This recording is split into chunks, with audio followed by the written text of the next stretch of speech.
guest today is Matt Winkler. Matt, how you doing? I'm good, and yourself? I'm doing great. Thanks for being on my show. Glad to be here. What do you do? I'm glad that we're gonna get through it this time. We tried this 6 months ago. Yeah. And I can't remember. I'm just assuming it was your fault. Yeah. It was my fault that the batteries ran out. The batteries ran out. That's true. And then I had to fly out, and so. But I digress. What do you do? So I'm a group program manager at Microsoft, where I work on our big data technologies, and so that includes HD Insight, which is our managed Hadoop service, as well as the Azure Data Lake analytics service as well, which is a new service we announced about a month ago. Okay, that's funny. I heard the word data lake more than a month ago, but it meant it's kind of evolved in what its meaning is, right? Yeah. So when we started talking about it back in April at Build, we were really talking about a component that we now call the Data Lake Store, which is designed to really hold as much data as you want to throw at it and not subject you to any of the limits that you typically see.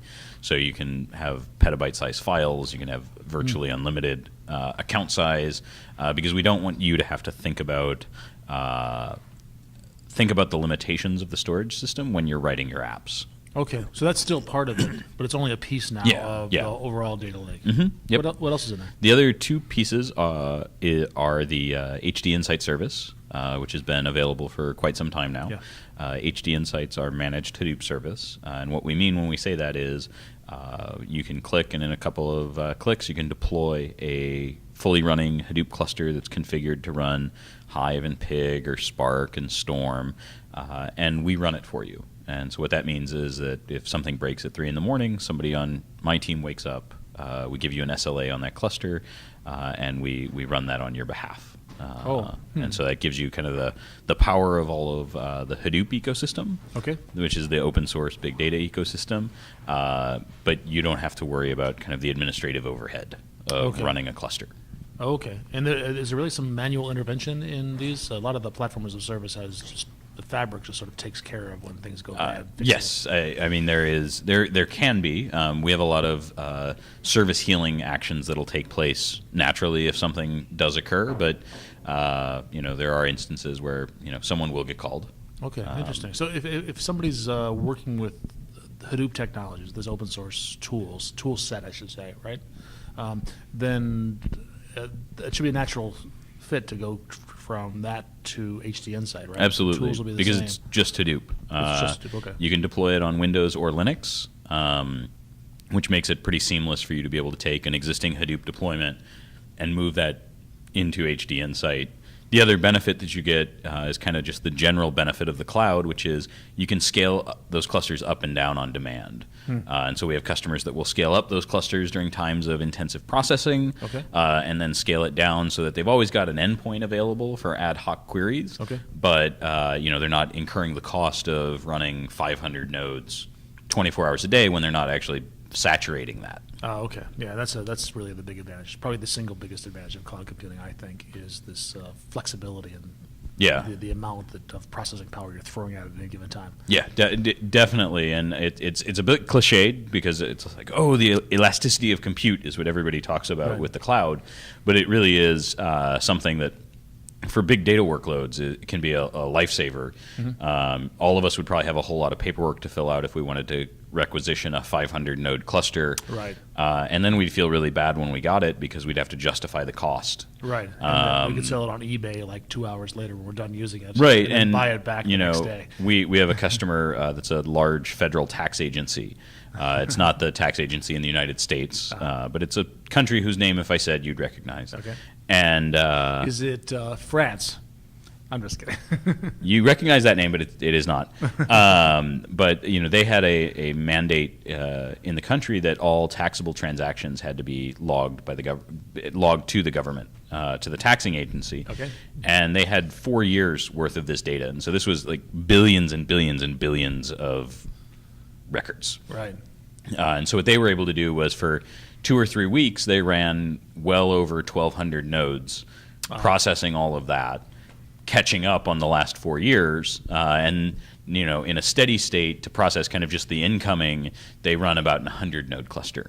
Okay. And so that allowed them to take advantage of kind of, hey, give me 1,200 nodes for 3 weeks. And yeah, that'll be expensive, but it'll be a whole lot less expensive than building an entire data center for 1,200 nodes. Oh, of course, yeah. Which I only needed for 3 weeks. Right.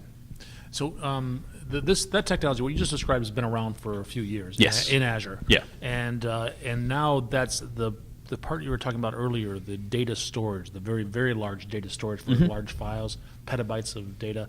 That's new, and that integrates with it. In other words, the data that we're processing could be stored in that. Yes, data lake absolutely. storage, Yeah. So today, if you go and deploy an HD Insight cluster, there's a choice in the provisioning workflow that allows you to attach to a data lake storage account, which would let you take advantage of that.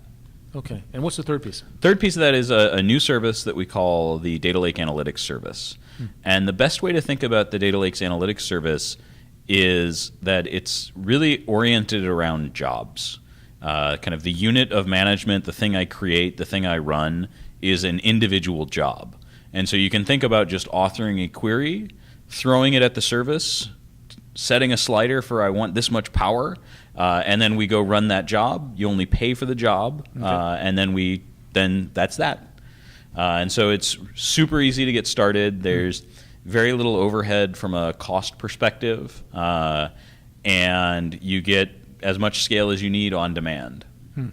And it's built on technology that internally we use in a system called Cosmos, where we regularly run jobs that run across tens of thousands of nodes. Give me an example of a job that would run. When Bing indexes the internet. Okay. Right, and does all That's a of lot the of data. That's a lot of data. Yeah. I always Yeah. wondered why it's I can search the entire internet in like a fraction of a second, but Yes. I can't search my hard drive in less than 10 minutes. Yeah, it's a really great index, and it's really, it's computationally intensive and storage intensive to build that index. Served up to you. Is Bing using it? So Bing, the technology that it's built on is the same underlying technology. Oh, okay. So they're using a variation of that. Yeah. Okay. Walk me through, as somebody that hasn't done a lot of big data analysis, how do I get started in this, and what tools what skills and tools do I need to use? Yeah, no, that's a great question. We see a lot of people come to big data from a variety of backgrounds. We see some people who come from a BI background where they're very SQL oriented, or a data warehousing background. We see people who come from more of a statistic background or machine learning background where you're looking to do data science. Yep. And then we also see people who we talk about them as data developers. And they're really the people who are responsible for building and maintaining the data pipelines in an organization. And if you think about an organization that starts to leverage data for analytics, you start having this problem of how do I collect all the data? How do I get it in the right schema? How do I catalog it?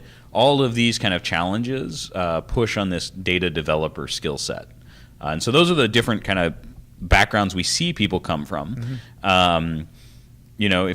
If you're coming from a SQL background, the best thing to do is start off with something like Hive, or start off with something like USQL, which is the programming language that's contained in the analytics service. And we can talk about that in a little bit. Sure.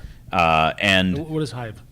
So Hive is one of the open source projects in the Hadoop ecosystem that is SQL for big data.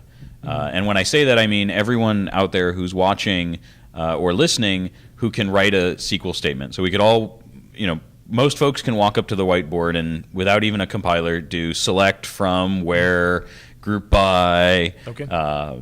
And what Hive allows you to do is to declare some schema on top of all of this data that you've got sitting there, and then write SQL queries against that schema. I see. And so everybody who can write a SQL query can write a Hive query. Okay. And so that's an easy way to get started.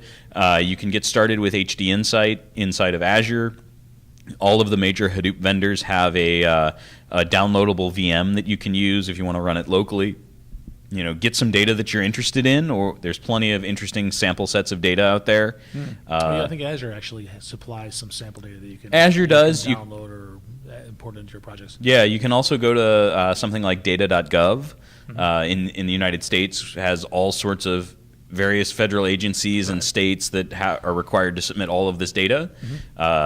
You can get city crime data. There's the New York taxi data is available if you want to analyze the behavior of taxis in New York.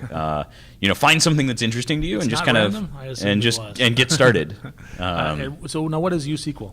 Yeah, so USQL is actually based on a programming language that we've been using inside of Microsoft for almost 10 years now, called Scope. And this is part of that Cosmos system that I mentioned earlier.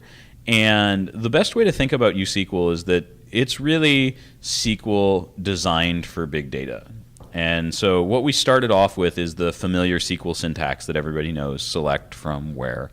And we've added the following things to it. The first thing that we added were constructs to read unstructured data, or to do schema on read. And what that means is, let me point at a text file, and rather than have to load that into a table, let me just describe that I need to extract these 5 columns that are these types from this file that's comma separated. Okay.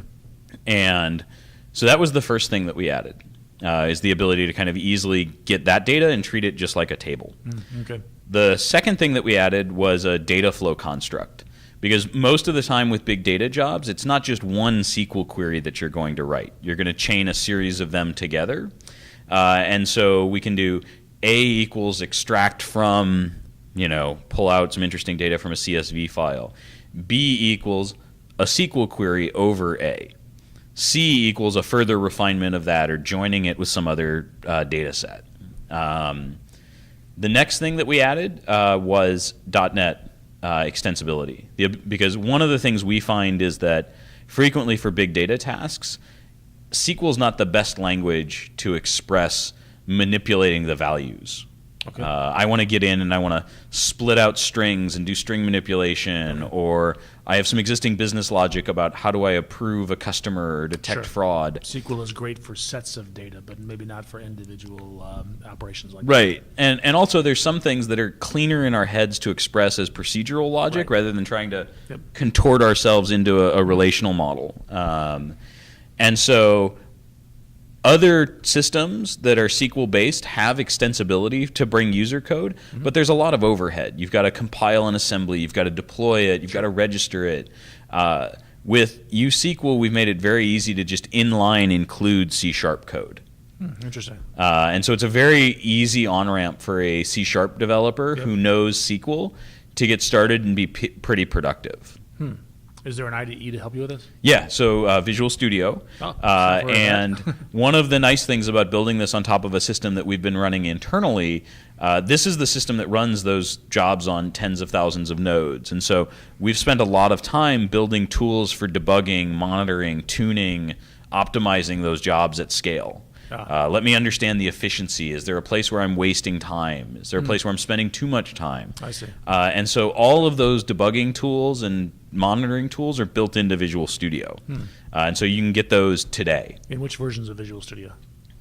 2015, 2013, 2012, as long as you install one service pack or something. Is it the enterprise only, or is No. it all SKUs? All SKUs. So you can get the community edition, you can get started for free, and start partying on data. That sounds pretty awesome. It's kind of fun. Is there anything we haven't talked about that you think we should have? No, I mean that's an overview of the big data offerings that are in Azure. I could go on and talk for a very long time about all of these. Let's next time we get together, let's dive deep into one of those. But Okay. for now, we'll just leave it at the overview. Okay, that would be great. Thanks for having me. Thanks, Matt. Take care.